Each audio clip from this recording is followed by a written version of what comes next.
Hey fam, welcome back to our channel. So ఏంటి bus chocolate మళ్ళీ journey చూపిస్తుంది అనుకుంటున్నారా? యాక్చువల్లీ లాస్ట్ వీక్ మా కజిన్ సిస్టర్ వాళ్ళ ఫంక్షన్ ఉండే, దివ్యక్క అని చెప్పేసి. సో మేము అర్జెంట్గా వెళ్ళాల్సిన పని ఉండే, నేను మమ్మీ వెళ్ళాము.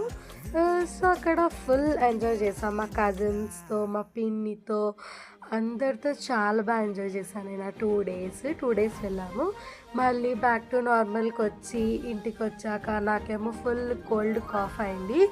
దాని తర్వాత నేను కాలేజ్కి వెళ్ళి, మాకు కాలేజ్లో ఫెస్ట్ ఉండి దానికి ప్రిపేర్ అవుతూ కొంచెం బిజీగా ఉండడం వల్ల వీడియోస్ అస్సలు వేయలేకపోతున్నాను. ఏమనుకోకండి, ఇక్కడ నుంచి రెగ్యులర్గా పెట్టడానికి ట్రై చేస్తాను. సో నేను ఈ విలేజ్కి వెళ్ళిన హడావిడి అక్కడ చూపించాలి, ఇంకా చేసినవి చూపించాలి అంటే stay tune to our channel. So please subscribe చేసుకోండి కదా.